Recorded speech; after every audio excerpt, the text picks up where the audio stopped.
Welcome to sleepless monologues, to the absolute darkness and silence of tonight. Tonight, we are traveling to a moment where we decide to step away from the relentless, suffocating, and unsettling emptiness of the days we live in, leaving this noise behind. We are stepping away from the exhausting lights of the city, the unknown responsibilities tomorrow will bring, and most of all, the endless demands within our own minds, leaving them all outside the door. Right now, here, there is only you. There is no one to disturb you, no responsibilities. There is only your inner world and our story for tonight.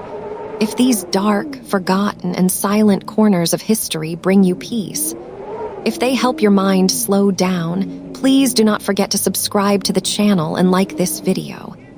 And now, while you are still awake, tell me in the comments, from where in the world and at what time are you joining me from within this darkness right now, knowing that people who have never met from completely different corners of the world are falling asleep at the exact same time, to the exact same heavy story.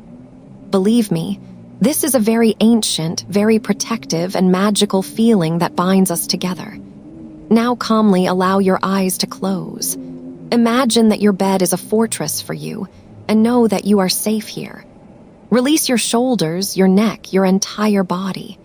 Take a deep, very calm breath through your nose, and release that breath slowly through your lips. With every exhale, feel the fine, tense knots in your mind untangling one by one, and your muscles melting into the bed. In a moment, I will count down from 5. With each number, I want you to focus on your sleep and your peace. Your walls will lift now, and you will open the doors to a world you have never known. And you will be teleported to the location of the character in our story. I want you to prepare yourself to step right into the middle of a freezing and isolated night. Tonight, we will travel to 1910, to the final refuge of a genius who, exhausted by trying to adapt to the world around him, fled from his own mind to find peace in a desolate train station. 5. You are being cleansed of the meaningless sounds of the outside world. 4. Your breath is slow and steady. You are here now. 3. The exhaustion of the outside world no longer belongs to you. 2. You are preparing to surrender to the freezing snow and the heavy silence. 1. You are completely relaxed. You are now ready. Welcome to the Astapovo train station, to Leo Tolstoy's final winter night. This is a journey of no return. Could the peace you have been searching for all these years be waiting for you inside a freezing, forgotten wooden train station? The world's greatest writer, Leo Tolstoy, did not want to pretend anymore. He was tired of that ceaseless noise and the weight of his mind. The only place he was going to was absolute silence. And tonight, we will sit beside him in that snowy, desolate station and learn how to escape our minds and surrender to gravity.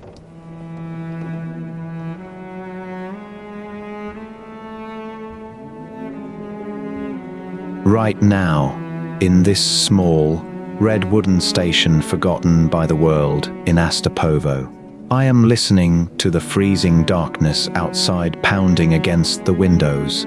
My body is frozen stiff on this rough, hard chair. Starting from the tips of my toes and climbing slowly up toward my knees, I can feel that numbing cold spreading like a merciful blanket. I am not cold. I just feel everything, all the noise of 82 years, slowly freezing into silence, surrendering to inertia. The last crimson ember buried in the grey ashes, struggling to survive inside the small iron stove across from me, is about to go out. Just like that relentless, exhausting fire inside me that burns the world, it too is bowing to gravity and the absolute inertia of tonight. I take a deep breath in and out. As I draw the damp, wood and soot-scented cold air of the room into my lungs, the bone-chilling cold from the outside settles into my body. starting from my shoulders. And I feel how it pulls me into this century-old bed. The world around me begins to enjoy the night a little more, but I realize there is no longer any humanity left to fix, nothing left to tell. There is only the hum of the monotonous train journeys slowly passing back and forth over those frozen iron rails outside, mixing with the wind. This sound is like my own slowing heartbeat, harsh, ordinary, and hypnotic. The heavy rhythm of the train shakes the floor of the room I am in every time, spreading from my frozen boots, inside my boots to the entirety of my body, my mind, that cruel mechanism that never knows how to stay quiet, that wants to fix everything while slowly shutting down inside this freezing room, pulls me from the middle of the blizzard, deep into the past, to the place where that first pure exhaustion began. Although I feel the cold to my bones in this makeshift little place physically, my mind drags me to the massive, clean, yet equally dark forests of Yasnaya Polyana. My childhood, those beautiful times when I was unaware that I would shoulder the weight of the world. I am deep in the forest. I feel again in my nose the intense smell of breathing earth, ferns crushed by people and animals, rotting leaves.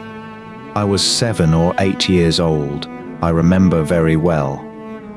With my small hands, I was digging the earth with great effort, mud filling under my fingernails, and I was out of breath. I was so excited that my heart felt like it would burst from my chest, but still I didn't stop, because my brother Nikolai had told me a very important secret. In the Zakaz forest, buried at the base of a mighty tree, that little green stick, according to what my brother told me, a secret was written on it, the secret of universal happiness. The flawless secret that would end all human suffering and illness, where tears would no longer flow from pain, where everyone in the world would develop a bond of brotherhood and end all quarrels. If I found that stick, no one would ever have to suffer again. Who could understand what this belief meant to a small child? As I dug the earth, my belief and responsibility to save the world seemed to possess my soul. That first heavy burden holding a small child responsible for all the troubles of the world. It all began there in that desolate forest. In the dirt I scratched through the mud, saving the world. What a profound, heavy responsibility placed on my shoulders. Feeling everyone's pain as if it were my own. What an arrogant, what a soul-exhausting dream. My entire 82-year life, my countless words, aren't they actually just the years-long extension of a little boy looking for a stick? All those speeches about humanity, all those books. They were all just another way of digging the earth with my fingernails to soothe humanity's pain, and I dug, endlessly, without rest. This obsession with perfection, this desire to fix the world, how it tore my mind and body to shreds, how ruthlessly it consumed me. That savior role I placed on my own shoulders with my own hands, now decades later, collapses on me like a giant ruin in this freezing station room. No one ever found that green stick, and humanity was not saved from anything. The soul-piercing noise of the world never stopped. But I no longer have the strength to carry this burden. The mud on that little boy's hands turned into ink, yet not a single inch of progress was made. The belief in saving the world yields to the magnificent numbness, the merciful inertia offered by this cold room, The tense ligaments in my neck are slowly loosening. As my chin drops to my chest, I leave my childhood's exhausting, endless quest in the damp soil of the forest. Now, just want to take refuge in the freezing silence of this station and sleep. My eyes are closing. My thoughts are gently pulled toward that dark sleep, that heavy, bottomless void, that numbing cold, starting from my kneecaps and climbing up to my thighs, is now like a part of my body. Under my coarse wool coat, I feel my shoulders sinking a millimeter lower toward the hard backrest of the wooden chair with every exhale. Sinking. In the past, the ruthless, never silent dictator of my mind wouldn't have allowed this. He would have ordered me to stand up straight, to remain standing like a fortress against all the troubles of the world. But now, the voice of that dictator is drowning in the howling of this ruthless Russian blizzard outside. Behind my eyelids, the muddy hands of that little boy in the forest are still there. Seeking the green stick, that tired child trying to scratch out the magic formula from beneath the earth with his fingernails to save all of humanity. What a lie I made myself believe. What a heavy burden pressing down on human shoulders. Believing in such a stick, even if all of humanity's pains are shared, was actually as foolish and spoiled as thinking you are a hero who will find solutions to all the world's problems. Every piece of paper I wrote and scribbled on throughout my whole life was no different from that boy digging the earth in the forest. I thought I could save everyone. I thought I could end illnesses, poverty, and people's endless greed toward one another with a single magic stick. I never noticed how I shredded my own mind, my own soul, how I fell into a relentless exhaustion while trying to save everyone. In this small, ice-cold wooden station room, with every cold breath filling my lungs, I accept that that green stick never actually existed. To accept what a great relief it is to be rid of a burden after all. To feel the tension of centuries on my shoulders, the effort to save the world that stiffened my neck, slowly unwinding. How beautiful it is. I feel as if the mud accumulated on that little boy's hands is now being washed away. I release my hands. The numbness in my fingertips caused by the cold slowly spreads to my arms, and from there to my ribcage like a friend. The obligation to make everyone in the world happy gives way to the absolute and wordless inertia of this freezing night. I don't need to save anyone anymore. I don't need to feel any pain within me anymore. I don't need to stop any war. That massive noise outside, that endless crowd of the world, melts and disappears in this forgotten darkness of Astapovo.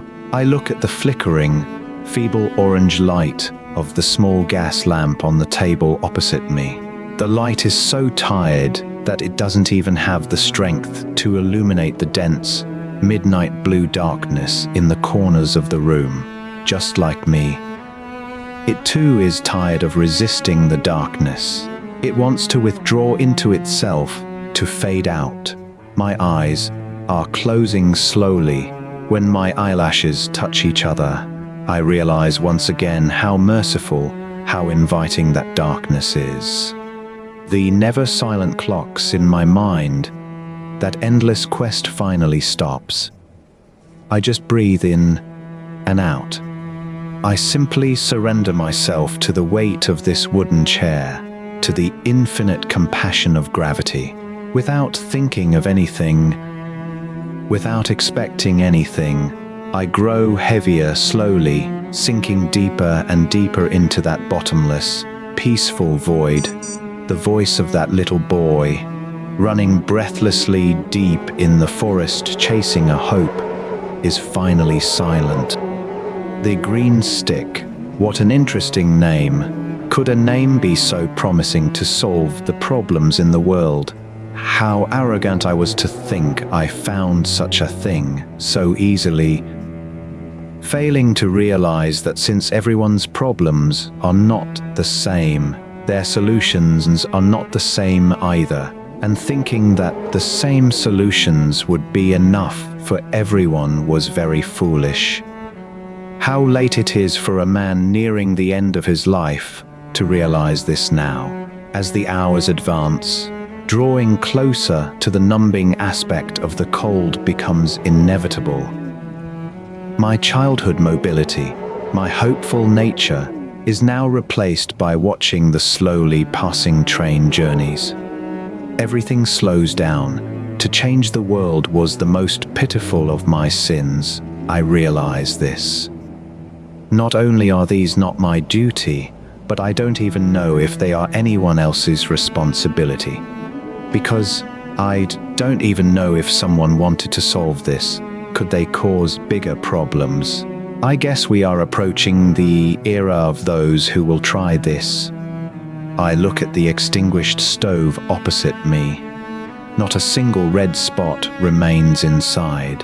The light is gone. Only cold, grey ashes, just like the fading away of my childhood rushed to be a savior. Upon those ashes, I gently place that green stick from the forest, that massive wave weight on my shoulders. With my imaginary hands, I let it go. I feel the thin, tight threads in my mind, that unending sense of responsibility snapping and loosening one by one. What a great freedom this is. What a magnificent, freezing lightness. To no longer feel the pain of the world within me, not having to solve anything, just to breathe, to step one step closer to peace. My headache is increasing. I have no energy left to keep it awake either. My chin slowly begins to drop to my chest because I offer no resistance. The harsh but honest weight of my wool coat does not protect me against gravity on this wooden chair. The sleep darkness behind my eyelids does not frighten me, however. On the contrary, it protects me from the endless demands of the outside world, from its bohemianism. This feels so peaceful, much like sitting in front of a tree to catch my breath when I was little. Now in a room of this station, sitting alone, partly missing my childhood and partly wanting to distance myself from it, I evaluate whether it is the only right option. Everything is getting a bit more blurry. My childhood is far away. My mother is far away. There is no mud. There is only the silence of this room and the meeting of the desolation outside with the wind. It comes to my heart like a lullaby I could never hear as much as I should have. That thick wool coat on my shoulders feels like it gets a little heavier with every breath I take. I am completely buried in the hard wooden back of the chair. My body stands stiff here, in this freezing and dark station room, surrendered to the monotonous, numbing sound of the storm outside. The numbness that rises from the tips of my toes to my knees now spreads toward my arms with an affectionate weight. I don't even want to wiggle my fingers.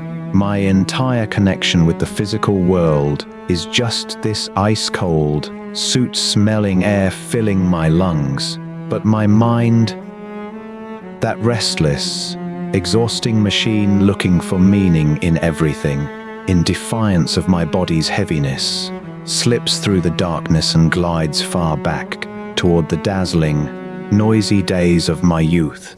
My eyelids are now closed. In that bottomless midnight blue, a memory I recall suddenly transports me. The massive, ostentatious halls of Moscow, of St. Petersburg, are before my eyes. My youth. Oh, those times when I felt I could conquer the world, find that massive, flawless meaning of life, and my never-ending hope. Those times when I believed everything had an answer, that if I used the light of civilization like a sun, it would lead me to infinite happiness. The faces I sought in those flashy balls, guided by the rustling of silk dresses and the light reflecting from extraordinary-looking crystal glasses, and the interesting times when I thought reaching the truth was now so easy. What an energetic, hungry mind that was. I wanted the music never to stop, the elegant crowd under those giant chandeliers never to disperse. In every new face, in every new conversation, I was looking for a piece of real life to satisfy the massive enthusiasm inside me. I had an unshakable, pure belief inside me that I was at the very center of life, that the noise, those intellectual debates, and that grandeur would bring me true peace. Then these began to be insufficient, because pleasure always demands novelty. Gambling tables began to take its place, the intoxication at the peak of excitement, connecting midnights to mornings, making me forget the way home. The times I sacrificed my wealth, my inherited forests, my villages in a single night, just for a piece of paper. How right I thought all the wrongs I did were. But the worst of all, while doing these things, was feeling as if the excitement inside me was piercing the web of my destiny, as if I were about to solve the secret of life. Watching myself at those sharp edges, wanting to survive despite those edges gave me pleasure. At least I felt so. I was gambling with my youth itself, and I thought this kept the feeling called hope alive inside me. But then, in the moments when those long, noisy nights ended toward morning, when everyone dispersed and I was left alone in my room, looking at my own tired, fade face in the mirror, the first freezing thing that seized me, emptiness. That deep, echoing emptiness lying behind all those laughs, those silk fabrics, the massive fortunes pushed onto the table. My hope inside was so vast that none of the ostentation outside was enough to fill it. Even in the crowds, in those massive halls, I felt like I was in the most desolate place on earth. That thin ache in my soul, that dissatisfaction, rode on my shoulders like a shadow. The fake lights in those mirrored halls could not illuminate that dark pit inside me. The more I ran, the more I believed in those fake lights, the more that emptiness grew with me. Now, this fleeting pleasure, years later in this station room heading toward the completion of its life, as my shoulders slump and my feet go numb from the cold. I can see how much damage that young man actually did to the feeling called hope inside him by calling it pleasure. That massive, constant search. My body is paying the bill for my youth's search at those tables today, both emotionally and physically. In those noisy balls, in those clothes I thought belonged to me, I don't want to show myself stronger than I am anymore. The exhausting flutters of my mind are slowly numbing in the magnificent darkness offered by this wooden room. The fake lights behind my eyelids are going out, giving way to the merciful and bottomless inertia of this silent night. My breath is slowing, and I am letting the weight of that exhausting past fall away from me, that numbing cold climbing from my fingertips to my arms, and from there slowly up to my rib cage. I no longer offer the slightest resistance to it. Sitting stiffly in this wooden chair, Every particle of my body is surrendering to the monotonous, dull, and heavy melody of the storm outside. Behind my eyelids, the flashy halls of my youth, the meaningless noise at the gambling tables quietly melt away. But my mind, that stubborn mechanism that never learns to find peace, constantly looking for a way out, slips through this freezing darkness and glides toward the echoing corridors of Yasnaya Polyana, those years when my life was thought to be most perfect. When the aimless excitements of youth began to be replaced by emptiness, I still had hope that things would improve. Based on this, I believed that if I built a proper life for myself, even married, had children, and stayed on my land, that bottomless pit in my soul would close. I married. Inside that grand house, the footsteps of my children, the notes of the piano, the joyful crowd at dinner tables became the joy of my life. Looking from the outside, it seemed good enough to be an example. And I sat in that grand study, night after night under the flickering candlelight, and wrote.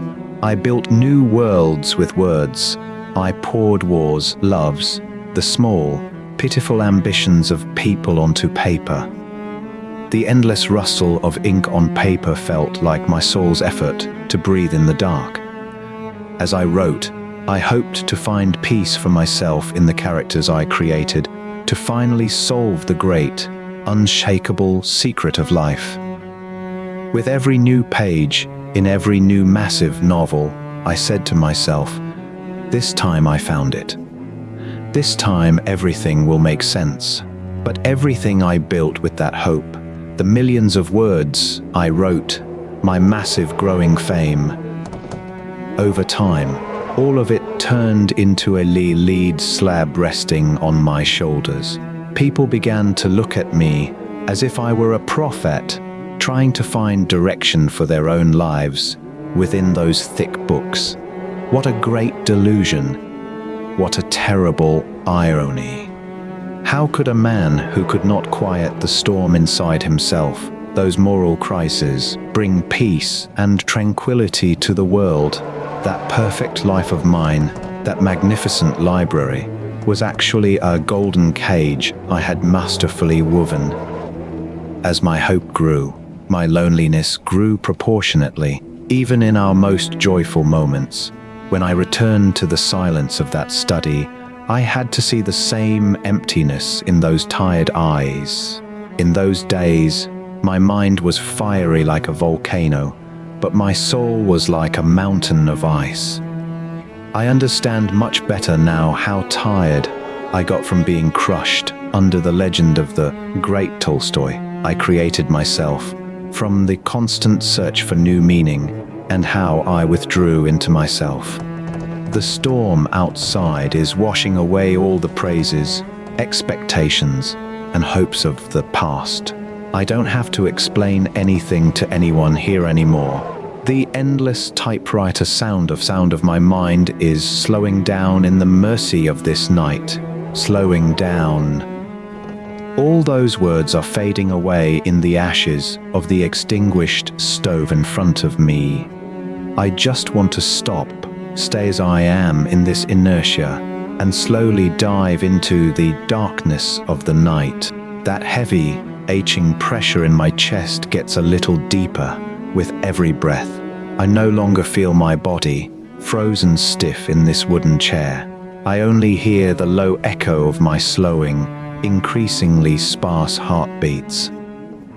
That great man who once believed he could change the world within that heart, looking for meaning, is now turning into a tiny speck in this freezing darkness. Unable to find a way out among the many books I wrote in the vast library of Yasnaya Polyana, I had turned my face to beliefs, churches, and states. I thought people carried a truth in those flashy rituals, under those gold-embroidered robes, or on the medaled chests of generals. What a great delusion, what a terrible, exhausting blindness. To search for years, tirelessly and without rest, searching for a meaning. I prayed heavily on the cold stone floors of the church. I tried to see the meaning I couldn't find in the cruel justice of the tsars, the decrees, the courts. And what I finally saw was realizing that they were all gears of a machine set up to legitimize violence and arrogance. There was no sign of mercy in the golden chalices, in the state's rifles. When I could no longer tolerate their noisy lies, they excommunicated me. They kicked me out of their own churches, from the world they built. At that moment, I felt a massive mountain lift off me.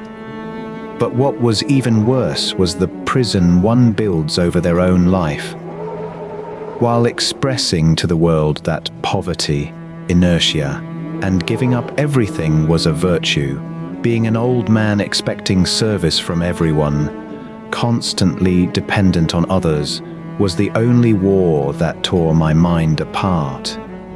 The gossip rising with endless whispers inside my house, that inheritance turning into a cloud of evil coming between my children, the people who wouldn't leave my side and thought of me as a cult leader, constantly expecting a miraculous act from me, were the greatest points of evil to my soul.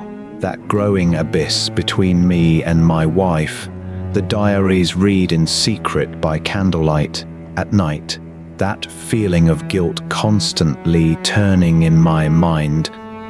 They were all like thick, suffocating furs preventing me from breathing. And finally, at 82 years old, on that dark October night, I fled from that suffocating house, from my own name, my own fame, and that endless search for meaning. Just a small bag, an old coat, and darkness, riding toward the station in that freezing cold in a horse-drawn carriage, I saw how meaningless, how empty the massive Tolstoy legend I left behind actually was. That night, escaping all the noise of the world, I just wanted to be silent, and here I am now. There is nowhere I can escape. I am alone with myself. Perhaps my longing for that childhood was waiting to seat me on this wooden chair in the freezing room of a forgotten station tonight. The heavy darkness behind my eyes is no longer frightening. It touches my shoulder like a friend. Churches, states, books, writings, all those beliefs and quests for meaning mingle with the numbing sound of the storm outside and disappear. That little boy's green stick is gone, and so are the flashy halls of my youth. I don't need to solve anything. I don't need to understand anything anymore, just to embrace the magnificent inertia offered by this freezing night. Just to let my head drop softly to my chest and peacefully watch the shutting down of my own mind, that deep, silent fall. Everything is stopping. Everything is melting softly into the endless darkness. My body is no longer mine. This old piece of flesh, frozen stiff on this rough wooden chair, with slumped shoulders and fingertips long gone numb, no longer moves by my will. That freezing, compassionate numbness starting from my ankles, climbing slowly to my thighs, and from there to my ribcage, has gradually made me an inseparable part of this small, forgotten station room. I am no longer trying to stop that lead-like pressure, that immense gravity on my eyelids. My breaths are so sparse, so deep, I can feel every particle of the ice-cold air filling my lungs. But my mind, despite all the massive exhaustion, great defeats, and disappointments of an 82-year life, in its deepest, most hidden corner, there is still a feeble fire trembling, resisting going out. That fire is the desire to understand the world. Now it is time to release it too. People thought that night when I fled from my house, my wife, my massive wealth, and my fame, I was an old, senile man who just wanted to hide. However, this was not the case at all. I was running away from these things, yes, but this was incomplete information. I was actually after something more important. I was journeying toward a light from within my own darkness. In this winter season, where the cold of the night is impressive enough to penetrate human flesh, I was still that little boy, and I was still looking for that green stick. Perhaps the reason I looked for that stick so much had to do with losing my mother when I was a baby. Perhaps that green stick reminded me of her innocence. I don't know. My name, the things I owned, nothing made me as much myself as this journey toward hope. Because I couldn't adapt to these people, I am still a little boy waiting to be found, sitting under a tree in that forest. Everything I couldn't find in books, on the cold stones of the church, in my 82-year life, was hidden in a journey, and I am inside that journey today. And today I find myself in a journey whose end is unknown, finding it in the middle of a midnight, where the night is deep blue seems so fascinating. Actually, the whole point was my desire to discover new things, to excommunicate and distance myself from the relentless races around me, the noise staring into emptiness, the hypercritical crowds. I just wanted to be under the arms of truth, and now in this hut, the wind harmonizing with the snowfall outside is nothing more than a sweet note to me. But after living this long, I understood the truthful voice of life. It turns out everything was about feeling the moment of life, seeing the beauty of the time you are in. Being able to look around during your hardest times, feeling the blueness of the sky in your happiest moments, while living to be able to belong to the moment you are in. And at the end of the day, when you put your head on the pillow, to be able to thank God for everything He has given you without suppressing the voice of your conscience. Since I realized this a few days ago, I feel as if someone grabbed me by the shoulders and lifted me up. I feel that my shame has ended, that I don't feel embarrassment when I look in the mirror at the tired eyes I see. Now this chaos brought by the years is pushing me to sleep in my bed, along with the steam of this stove, which slowly makes me feel the heat, at least a little bit. I feel as if I have arrived at the farthest station to be reached. My desire to discover is revived like never before. Now even ordinary things sink into me so much. The voices of people, the sound of the wagons outside. I no longer need to look for the forest from my childhood. That forest is now in my eyes, in my heart, beside me, and protecting me every moment like a companion. It is now late in the night. The cold penetrates my body with all its might. Although my blood no longer moves as fast, one can feel the pleasure of even such difficult things as long as one lives. Even though the happiness of living in the moment brings tears to my eyes, I guess it is time to leave this table. Now the darkness of the night embraces me. I feel the moment, the smell of soot in the room, the exhaustion brought by time, all the beautiful and difficult things I have lived are now with me, reflecting their beauty to my soul. The howling wind outside merges with the notes of happiness in my heart inside. Now I am in my bed, waiting for sleep. Comes to me like a friend, slowly and with the most beautiful of mercies and smiles. My eyes blur the visible.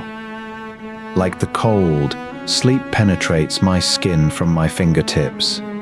With a smile on my face, I greet sleep and slowly surrender myself to its arms. Slowly, peacefully, as if being reborn.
That makeshift wooden room at the Astapovo station is now completely dark.